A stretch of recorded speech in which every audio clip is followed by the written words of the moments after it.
സങ്കീർത്തനം ഏത് ഭാഗത്താണെന്ന് അറിയാൻ പാടില്ലാത്തത് കൊണ്ട് ഞാൻ ഉൽപ്പത്തി മുതൽ ഓരോ പേപ്പറുകളും അത് മറിഞ്ഞ് പോകാതെ വണ്ണം ഞാനിങ്ങനെ വളരെ സൂക്ഷ്മമായിട്ട് ഓരോ പേപ്പർ എടുക്കാൻ കാരണമായി. അദ്ദേഹം അല്പസമയം എന്നെ നോക്കി, ഞാൻ അദ്ദേഹത്തെ നോക്കും, ഞാൻ ഒരു ചമ്മി അദ്ദേഹത്തെ നോക്കി ഒരു ചിരിയിരിക്കും. അല്പസമയം എന്നെ നോക്കിയിരുന്ന അദ്ദേഹം ബൈബിൾ എന്റെ അടുത്ത് എന്ന് ചോദിച്ചു. 150 സങ്കീർത്തനം അദ്ദേഹം എന്റെ അടുത്ത് കയ്യിലെടുത്തു തന്നു. എന്നിട്ട് എന്റെ അടുത്ത് വായിക്കാൻ പറഞ്ഞു. ഞാൻ ആ ബൈബിള് വായിച്ചു. അതിനകത്ത് എഴുതിയിരിക്കുന്ന വചനങ്ങൾ ഞാൻ മൗനമായി വായിച്ചപ്പോൾ അദ്ദേഹം എന്റെ അടുത്ത് പറഞ്ഞത് ഒച്ചത്തിൽ വായിക്കുവാൻ. ഞാൻ ഒച്ചത്തിൽ വായിച്ചു.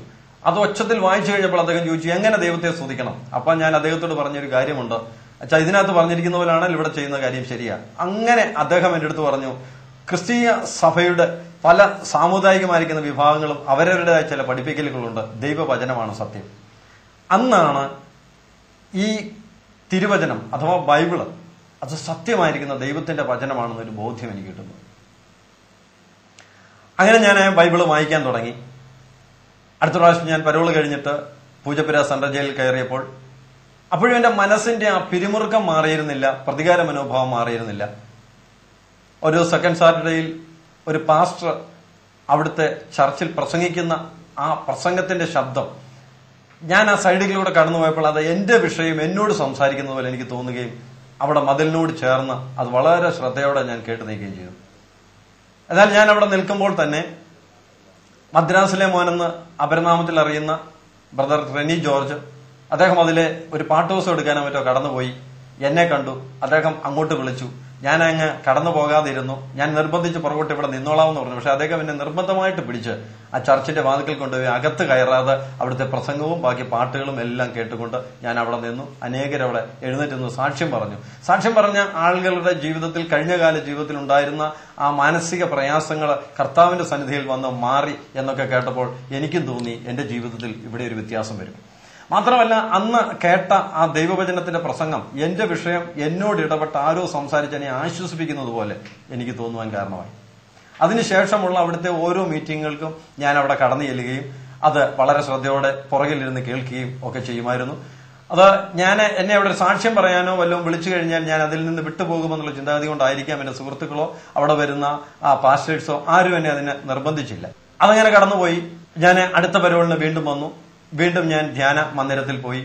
അവിടെ കഴിഞ്ഞ കാലത്തെ മാനസിക പ്രയാസമില്ലാതെ തന്നെ സന്തോഷത്തോടെ കരമടിച്ച് ദൈവത്തെ പാടി സ്തുതിക്കാൻ കാരണമായി. അത് എന്റെ ഹൃദയത്തിന്റെ ഒരുപാട് പ്രയാസങ്ങൾ എനിക്ക് മാറ്റി തന്നു. ഞാൻ അങ്ങനെ ആയിരിക്കുന്ന സമയം എനിക്ക് 5 സഹോദരിമാരാണുള്ളത്, ഒരു ജ്യേഷ്ഠനാണുള്ളത്. ഞങ്ങൾ 7 മക്കളാണ്.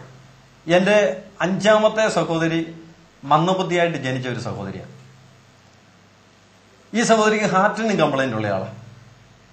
അങ്ങനെ ഞങ്ങൾ ഈ സഹോദരിയുടെ ആ രോഗാവസ്ഥയിൽ മാനസികമായി വളരെ പ്രയാസപ്പെട്ട് കഴിയുന്ന ആ കാലഘട്ടം, ഞാൻ ജയിലിലായിരിക്കുന്നതിന്റെ മാനസിക പ്രയാസം, എന്റെ ഇളയ സഹോദരിക്ക് വിവാഹം ആലോചിക്കുന്നു.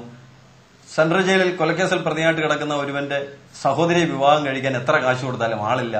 അതിന്റെയായിട്ടുള്ള മാനസിക പ്രയാസം. എന്റെ കുടുംബത്തിൽപ്പെട്ടവരൊക്കെ ഞാൻ കൊലക്കേസിൽപ്പെട്ട് അതിനകത്ത് പോയതിൽ പലപ്പോഴും എന്റെ കുടുംബത്തിൽ കടന്നു വരാതിരിക്കുന്നു. അവർക്ക് കടന്നു വന്നാൽ നാണക്കേട്. മാത്രമല്ല എന്റെ കേസിൽ മരിച്ചു പോയിരിക്കുന്നവരുടെ വ്യക്തികൾ, അവരുടെ സുഹൃത്തുക്കൾ അല്ലെങ്കിൽ അവരുടെ ബന്ധുക്കൾക്ക് എന്റെ ഈ ബന്ധുക്കളോട് വൈരാഗ്യമുണ്ടാകും എന്നുള്ള തോന്നല് അവർക്ക് വരുത്താതിരിക്കേണ്ടതിന് അവർ പലപ്പോഴും എന്റെ വീട്ടിൽ കടന്നു വരാതിരിക്കുക. ഇതൊക്കെ എന്റെ മനസ്സിന് വീണ്ടും വീണ്ടും വലിയേറെ മുറിവുകൾ ഉണ്ടാകാൻ കാരണമായി. എന്റെ ബന്ധുക്കളുമായി പലരുമായിട്ട് ഞാൻ അകന്നു. അങ്ങനെ 4 പ്രാവശ്യം ഞാൻ പരോളിൽ ഇറങ്ങി 4 പ്രാവശ്യവും പോട്ടെ ആശ്രമത്തിൽ പോയി ധ്യാനം കൂടാൻ കാരണമായി. 4ാമത്തെ പ്രാവശ്യം പോട്ടയാശ്രമത്തിൽ പോയി ഞാൻ ധ്യാനം കൂടിയിട്ട് വന്നപ്പോൾ ഞാനൊരു തീരുമാനമെടുത്തു. എനിക്ക് ശത്രുക്കളായിട്ട് എനിക്ക് വൈരാഗ്യമുള്ളവരോട് എല്ലാവരോടും ക്ഷമ പറയുക. ഞാൻ ആ സമയത്ത് തന്നെ പലരോടും ഫോണിൽ സംസാരിക്കാനുള്ളവരോട് ഫോണിൽ സംസാരിച്ചു.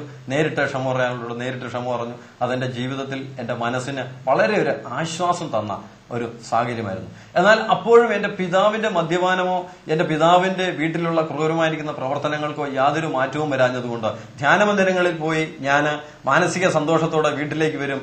അവിടെ വീണ്ടും ഞാനും എന്റെ പിതാവുമായിട്ടുള്ള ബന്ധത്തിൽ ഞാൻ തകർന്നു പോകും.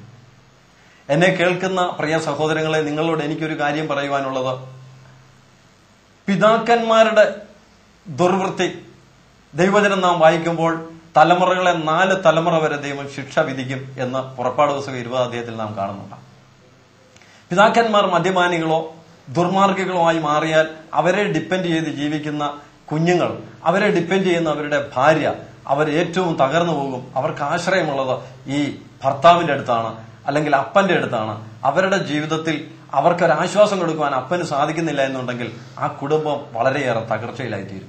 എന്റെ ജീവിതത്തിൽ, എന്റെ കുടുംബത്തിൽ കത്തോലിക്ക പാരമ്പര്യപ്രകാരം ദേശത്ത് അഭിമാനത്തോടെ ജീവിക്കുന്ന, മറ്റുള്ളവരാൽ മാനിക്കപ്പെടുന്ന എന്റെ പിതാവാണെങ്കിലും എന്റെ പിതാവ് എന്റെ കുടുംബത്തിൽ ഞങ്ങൾക്ക് വലിയൊരു ഭീഷണിയായിട്ട്, ഞങ്ങൾ പിതാവിന്റെ ശബ്ദം വെളിയിൽ കേൾക്കുമ്പോൾ തന്നെ ഓടി എവിടെയെങ്കിലും ഒളിക്കുന്നവരായിട്ട്, പിതാവിനോട് സ്നേഹമില്ലാതെ വൈരാഗ്യത്തോടെ ജീവിക്കുന്ന ഒരു മക്കളായി തീർന്ന ഒരു സാഹചര്യമാണ് എന്റെ കുടുംബത്തിലുള്ളത്. 1988 പൂജപ്പുര സെൻട്രൽ ജയിലിൽ അടയ്ക്കപ്പെട്ട ഞാൻ 4.5 വർഷങ്ങൾക്ക് ശേഷം സ്വർഗത്തിലെ ദൈവം ഹൈക്കോടതിയിൽ എന്റെ കേസ് എടുത്തതിന്റെ ഫലമായിട്ട് എന്നെ വിടുവിക്കുവാൻ കാരണമായി. അതിൽ വളരെ സന്തോഷത്തോടെ വീട്ടിലേക്ക് വന്ന ഞാൻ എന്റെ പിതാവുമായിട്ട് വീണ്ടും പലപ്പോഴും ഏറ്റുമുട്ടുകയും എന്റെ കുടുംബത്തിൽ സമാധാനമില്ലാതെ, സ്വസ്ഥതയില്ലാതെ പലപ്പോഴും വീട് വിട്ട് വെളിയിലേക്ക് ഞാൻ പുറപ്പെട്ടു പോകാൻ ഇറങ്ങിപ്പോവുകയും ചെയ്തിട്ടുണ്ട്.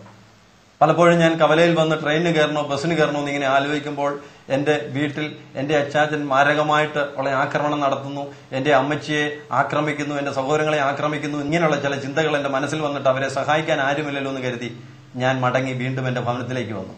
അന്ന് ഞാൻ എന്റെ മാതാവിനെയും എന്റെ സഹോദരങ്ങളെയും ഓർത്ത് മടങ്ങി വന്നതിൽ എനിക്ക് നിരാശയുണ്ടായിരുന്നു. എന്ന് പറഞ്ഞാൽ അകലെ എനിക്ക് പോയി രക്ഷപ്പെടാൻ, വീട്ടിൽ നിന്ന് രക്ഷപ്പെടാൻ സാധിക്കുന്നില്ലല്ലോ. എന്നാൽ ഇന്ന് ഞാൻ വിചാരിക്കുന്നു, സ്വർഗത്തിലെ എന്റെ ദൈവം ദേശത്തു നിന്ന് എന്നെ വിടിവിക്കാതെ എന്റെ മാതാവിനും എന്റെ സഹോദരങ്ങൾക്ക് ഒരു ആശ്വാസമായി എന്നെ മടക്കിക്കൊണ്ടുവന്നതാണ്. അതിനുശേഷം ഏകദേശം 6 വർഷങ്ങൾക്ക് ശേഷം 1990 എന്റെ സുഖമില്ലാത്ത പെങ്ങൾക്ക് കലശലായിരിക്കുന്ന ഒരു അസ്വസ്ഥത ഉണ്ടാകുകയും ആ സഹോദരിയെ ചിത്തപ്പുഴ സെന്റ് തോമസ് ഹോസ്പിറ്റലിൽ അഡ്മിറ്റ് ആക്കുകയും ചെയ്തു. 1.5 മാസത്തോളം ചിത്തപ്പുഴ സെന്റ് തോമസ് ഹോസ്പിറ്റലിൽ കിടന്നതിന് ശേഷം ഡിസ്ചാർജ് ആക്കി. ഈ സമയം എന്റെ ജ്യേഷ്ഠൻ ചെങ്ങന്നൂര് പോയിട്ട് മടങ്ങി വരുന്ന സമയത്ത് ചങ്ങനാശ്ശേരിക്കും തിരുവല്ലയ്ക്കും ഇടയ്ക്കുള്ള പ്രദേശമാകുന്ന ഇടിഞ്ഞലം എന്ന് പറയുന്ന സ്ഥലത്ത് വെച്ച് ഒരു പാസ്റ്റർ വണ്ടിക്ക് കൈ കാണിക്കുകയും ബൈക്കിൽ കൂടെ വന്ന് ചങ്ങനാശ്ശേരി പെരുന്നയിലുള്ള എസ്ക്വയറിന്റെ അവിടെ എത്തിയപ്പോൾ അദ്ദേഹം അവിടെ വണ്ടി സ്ലോ ചെയ്യാൻ പറഞ്ഞ് അവിടെ ഇറങ്ങുകയും ചെയ്തു.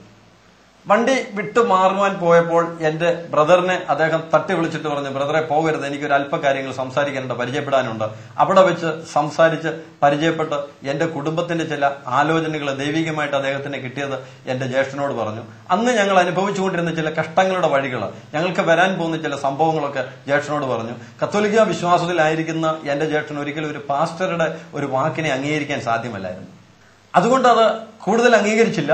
പക്ഷെ അദ്ദേഹം ദൈവാത്മാവിൽ കണ്ട ചില ദർശനങ്ങൾ വ്യക്തമായി വെളിപ്പെടുത്തി കൊടുത്തപ്പോൾ അത് അംഗീകരിക്കാതെ ഇരിക്കാൻ നിവൃത്തിയില്ലാതെ അത് അംഗീകരിച്ചു. അവർ പിരിയുന്ന സമയത്ത് അദ്ദേഹം ഒരു അഡ്രസ്സും ഫോൺ നമ്പരും കൊടുത്തിട്ട് പറഞ്ഞു, ചൊവ്വാഴ്ച എന്റെ വീട്ടിൽ പ്രാർത്ഥനയുണ്ട്, ബ്രദർ ഏതെങ്കിലും സമയത്ത് കടന്നു വരാമെങ്കിൽ കടന്നു വരുന്നത് നല്ലതായിരിക്കും എന്ന് പറഞ്ഞു വിട്ടു. ഇതിന് ശേഷം ഏകദേശം ഒരു 20-22 ദിവസങ്ങൾ കഴിഞ്ഞപ്പോഴാണെന്ന് തോന്നുന്നു എന്റെ സഹോദരിയെ സെന്റ് തോമസ് ഹോസ്പിറ്റലിൽ എക്കോ ടെസ്റ്റ് നടത്തുകയും ഹാർട്ടിന്റെ ആ വാൽവിന് ഹോളുള്ളതുകൊണ്ട്